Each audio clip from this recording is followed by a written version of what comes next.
एक बहुत ही दिलचस्प सवाल है। क्या होता है जब कोई इंसान अपनी एकदम बंधी बंधाई सुरक्षित जिंदगी को छोड़कर किसी ऐसे सपने के पीछे भागता है जो सिर्फ उसे दिखाई देता है? हाँ, ये वाकई सोचने वाली बात है। बिल्कुल। बाहर से देखने पर ये बस एक साधारण सी यात्रा लग सकती है, लेकिन असल में ये इंसान के अपने भीतर की परतों को उधेड़ने का सफर होता है। सही कहा, अंदरूनी सफर ज्यादा बड़ा होता है। तो आज की इस विस्तृत चर्चा में हम पाउलो कोएल्हो की विश्व प्रसिद्ध किताब द एल्केमिस्ट के पन्नों को खंगालने वाले हैं। हम इस कहानी के 1992 में एलन आर क्लार्क द्वारा किए गए अंग्रेजी अनुवाद को अपना आधार बना रहे हैं, जो कि बहुत ही बेहतरीन अनुवाद है। हाँ, और हमारा उद्देश्य यहाँ सिर्फ कहानी का सारांश सुनाना नहीं है। हम उन मनोवैज्ञानिक और दार्शनिक रहस्यों को डीकोड करेंगे जो इस सफर के हर अध्याय में छिपे हैं। मतलब वो बातें जो सीधे तौर पर नहीं लिखी गई हैं। बिल्कुल। जैसे ये विश्व की आत्मा क्या है, और ये किताब नियति और जीवन के सबसे मुश्किल सवालों को इतनी आसानी से कैसे सुलझाती है। आज हम इसी पर गहराई से बात और करेंगे। इस किताब की सबसे बड़ी खूबी यही है कि ये बहुत भारी भरकम दार्शनिक सिद्धांतों को एक युवा चरवाहे की कहानी के जरिए समझाती है। हाँ, एक लड़के की कहानी। सही, ये सिर्फ एक लड़के के खजाना ढूंढने की दास्तान नहीं है। ये मानव मनोविज्ञान, उसकी इच्छाओं और उसकी नियति के बीच जो लगातार एक संघर्ष चलता है ना, उसका बहुत गहरा विश्लेषण है। मतलब इंसान हमेशा एक ऐसी दुनिया में अर्थ तलाशता रहता है जो अक्सर बहुत अस्त व्यस्त लगती है। बिल्कुल, और ये कहानी उसी अर्थ को खोजने का एक बहुत सुंदर ढांचा प्रदान करती है। तो चलिए इस यात्रा की शुरुआत को ही लेते हैं। कहानी का मुख्य पात्र सैंटियागो स्पेन के अंडालूसिया क्षेत्र का एक युवा चरवाहा है, हाँ, एक साधारण सा चरवाहा। और वो अपनी भेड़ों के साथ एक खंडहर हो चुके चर्च में रात बिताता है। उस जगह का जो वर्णन है ना, वो बड़ा प्रतीकात्मक है। हाँ, कैसे?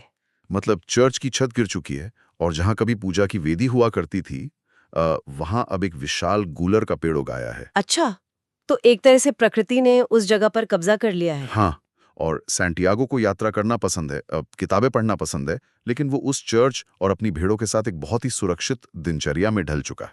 एक कंफर्टेबल जिंदगी। वही तो, भेड़ों को बस खाना और पानी चाहिए और इसके बदले वे उसे ऊन देती हैं। अगर हम इसे आज के नजरिए से देखें तो ये भेड़ों वाली दिनचर्या उन लाखों लोगों की तरह लगती है जो 9 से 5 की नौकरी में है। हाँ, बिना किसी बड़े उद्देश्य के। बिल्कुल, बस एक रूटीन में फंसे हुए हैं। एक सुरक्षित रूटीन इतना आरामदायक हो जाता है कि कुछ भी नया करने का विचार ही खतरे की घंटी लगने लगता है। क्या हम सब भी अपनी अपनी भेड़ों की तरह किसी रूटीन के आदी नहीं हो गए हैं? ये बहुत ही सटीक तुलना है। मनोविज्ञान में इसी को कंफर्ट जोन कहते हैं, जहाँ कोई चुनौती नहीं होती। और कोई ग्रोथ भी नहीं होती। सही बात है, ये आरामदायक स्थिति इंसान के विकास की सबसे बड़ी दुश्मन है। सैंटियागो की भेड़ें हमारी उन बुनियादी जरूरतों का प्रतीक है, रोटी, कपड़ा, मकान।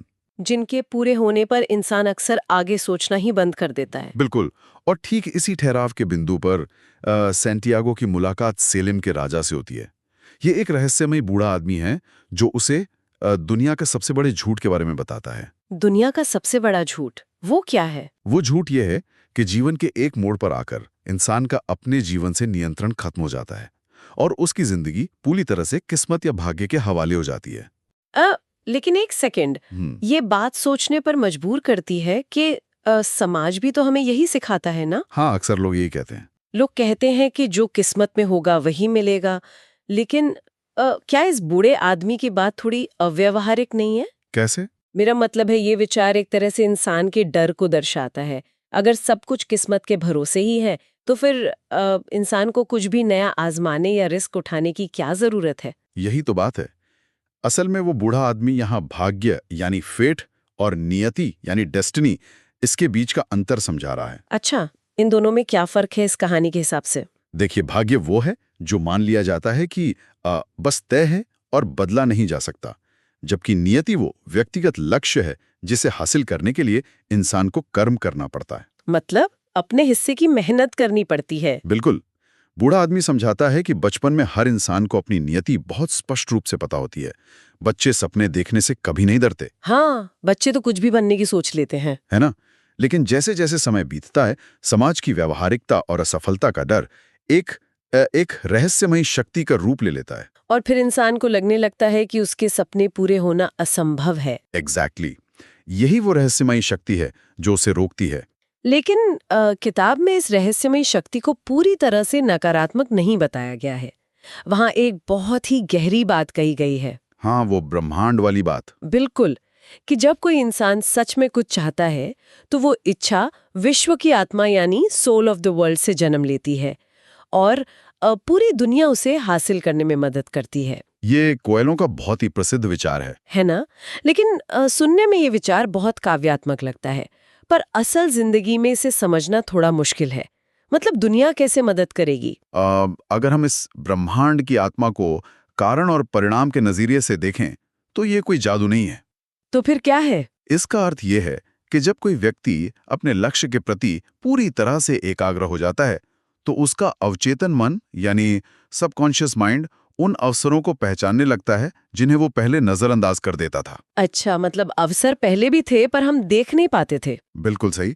जब फोकस स्पष्ट होता है तो आसपास की हर घटना, हर इंसान उस लक्ष्य की दिशा में एक सीढ़ी बन जाता है। और शायद इसी को कोएल्हो ने ब्रह्मांड का मदद करना कहा है। हाँ, क्योंकि तब व्यक्ति और उसका वातावरण एक ही लय में, एक सिंक में काम करने लगते हैं। लेकिन अगर ऐसा ही है, अगर पूरी दुनिया मदद कर रही है, तो कंफर्ट जोन से बाहर निकलना इतना डरावना क्यों होता है?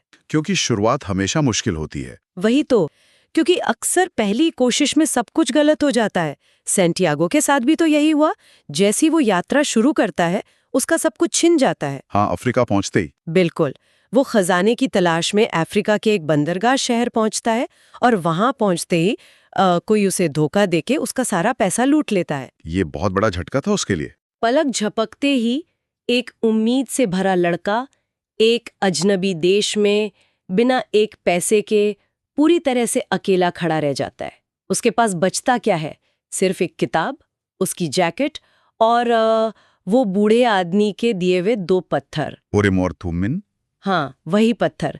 अब अगर हम इसे प्रैक्टिकली देखें तो ऐसे हालात में कोई भी इंसान यही सोचेगा कि ब्रह्मांड मदद नहीं कर रहा है बल्कि साजिश कर रहा है। स्वाभाविक ऐसा सोचना। जब किसी की नौकरी अचानक छूट जाए या बड़ा आर्थिक नुकसान हो जाए तो ये पूरी दुनिया मदद कर रही है जैसी बातें बहुत ही खोखली लगती हैं।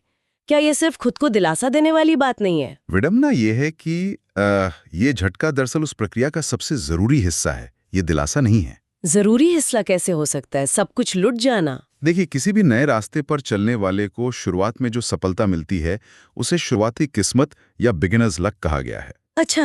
यह किस्मत इंसान को यात्रा शुरू करने का हौसला देती है, लेकिन इसके तुरंत बाद एक बहुत बड़ी परीक्षा आती है जो ये तय करती है कि व्यक्ति उस लक्ष्य के लिए सच में गंभीर है या नहीं। मतलब ब्रह्मांड टेस्ट ले रहा है। एक तरह से हाँ। सैंटियागो के पास उस वक्त 2 विकल्प थे, या तो वो खुद को एक बेचारा शिकार यानी विक्टिम मान ले जिसे लूट लिया गया है, जो कि बहुत आसान था मानना। बिल्कुल, या फिर वो खुद को एक साहसी यात्री माने जो अपने खजाने की तलाश में निकला है।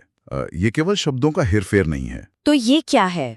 ये एक बहुत बड़ा मनोवैज्ञानिक बदलाव है जिसे हम कॉग्निटिव रिफ्रेमिंग कहते हैं। ये नजरिया बदलना वाकई में बहुत शक्तिशाली है, क्योंकि खुद को शिकार मानने से इंसान अपने हालात के आगे सरेंडर कर देता है और हार मान लेता है। हाँ, लेकिन खुद को साहसी यात्री मानने से उसके अंदर उस मुश्किल से लड़ने की क्षमता आ जाती है। सैंटियागो निराश होकर लौटने के बजाय क्या करता है? वो क्रिस्टल की एक दुकान पर काम करने लगता है। और यहीं से कहानी नया मोड़ लेती है। बिल्कुल।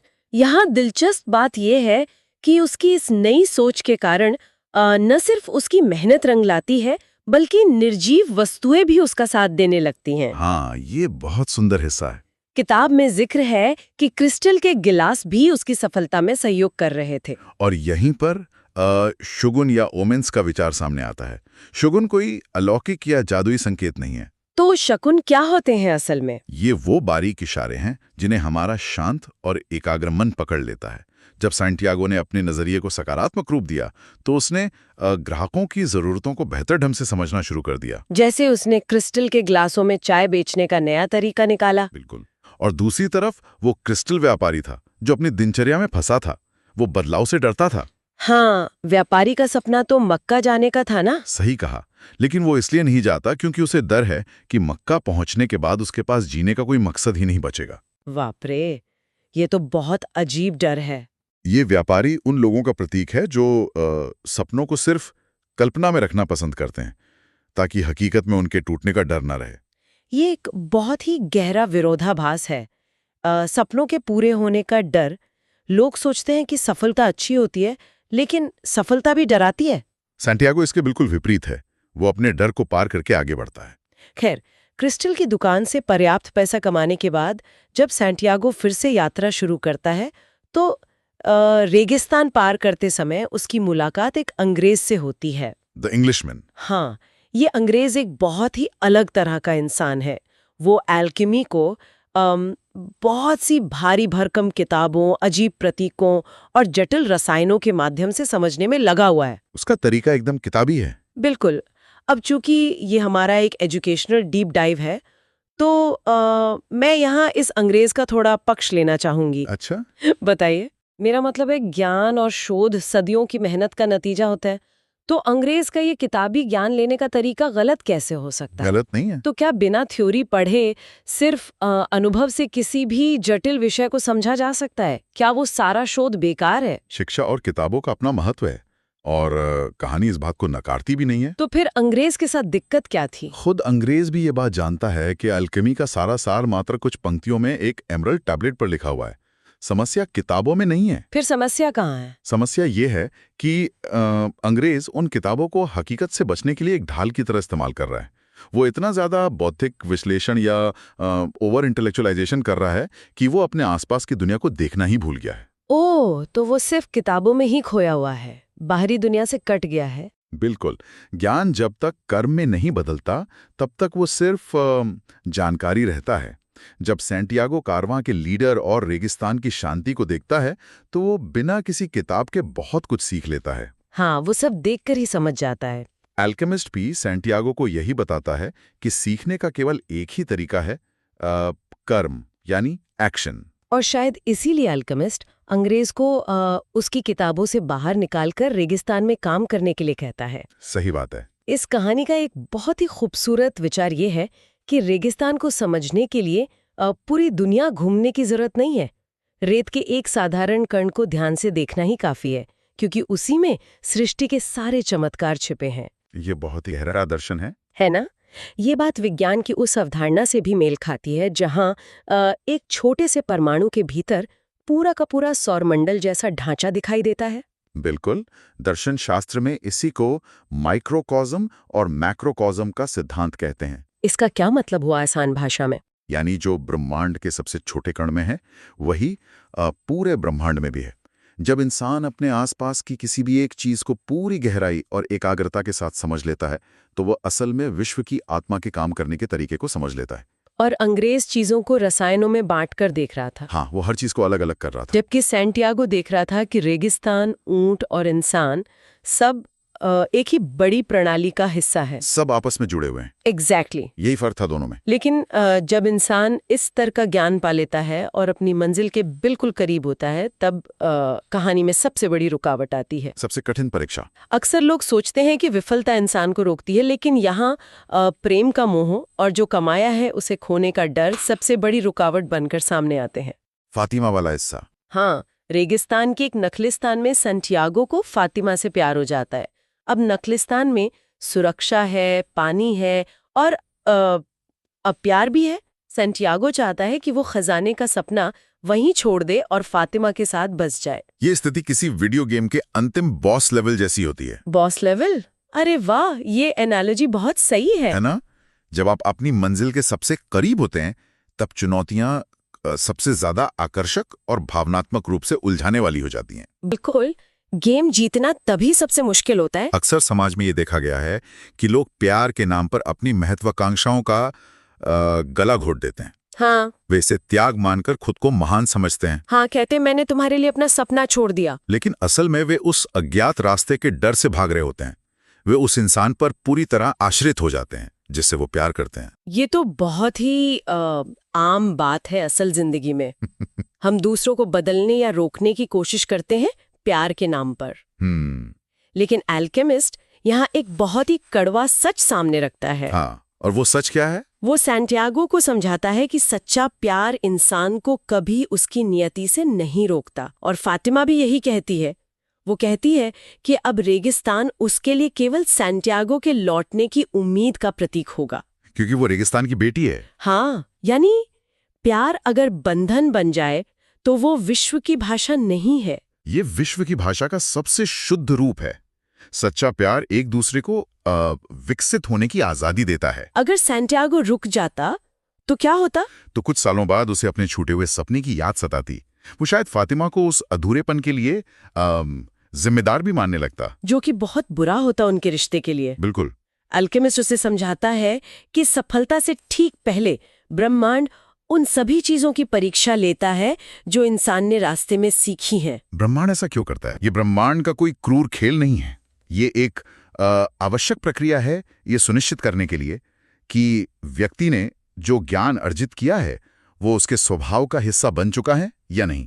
मतलब सिर्फ थ्योरी रटी है या सच में कुछ सीखा है? एग्जैक्टली। ज्यादातर लोग इसी अंतिम परीक्षा में टूट जाते हैं।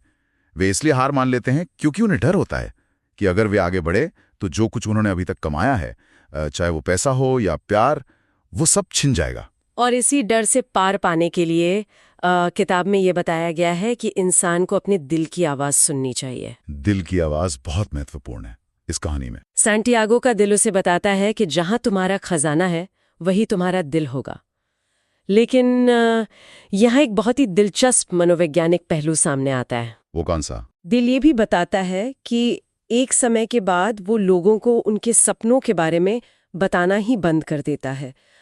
ये बात बहुत लोगों के जीवन से मेल खाती है, जहां उम्र के एक पड़ाव पर आकर अंदर की आवाज शांत हो जाती है। ऐसा क्यों होता है? इसे हम मनोवैज्ञानिक दृष्टिकोण से कॉग्निटिव डिसोनेंस से जोड़कर देख सकते हैं। कॉग्निटिव डिसोनेंस मतलब? जब इंसान के असली सपने और उसके वास्तविक जीवन में बहुत बड़ा अंतर आ जाता है तो वो उस मानसिक पीड़ा से बचने के लिए अपने सपनों को ही नकारने लगता है। अच्छा। खुद को ही समझा लेता है कि सपने फालतू हैं। हाँ। दुनिया उसे एक खतरनाक जगह लगने लगती है जहां सपने देखना बेवकूफ़ी माना जाता है। चूंकि दिल ये नहीं चाहता कि इंसान लगातार इस घुटन और तड़प में जिए, इसलिए वो धीरे धीरे अपनी आवाज़ धीमी कर लेता है। वो चुप हो जाता है ताकि इंसान अपनी उस रूटीन वाली जिंदगी में शांति से रह सके। बिल्कुल। लेकिन सैंटियागो ने अपने डर का सामना किया और अपने दिल की आवाज़ को कभी मरने नहीं दिया। और यही बात कहानी को उसके सबसे रोमांचक और जादुई हिस्से की ओर ले जाती है। वो हवा में बदलने वाला हिस्सा। हाँ, जब सैंटियागो और एल्केमिस्ट को रेगिस्तान के कुछ कबीलाई लोग पकड़ लेते हैं तो उनकी जान पर बनाती है, और अपनी जान बचाने के लिए सैंटियागो को खुद को हवा में बदलना होता है। सुनने में ये बड़ा अजीब लगता है ना?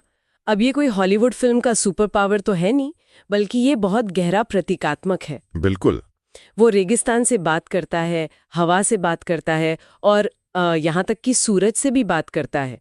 वो ये साबित करता है कि सब कुछ एक है। हवा में बदलने की ये घटना दरअसल ईगो डेथ का प्रतीक है। Ego death? जी। वो कैसे? जब मौत एकदम सामने खड़ी होती है तो इंसान के अंदर का सारा घमंड, सारे डर और भौतिक लगाव खत्म हो जाते हैं।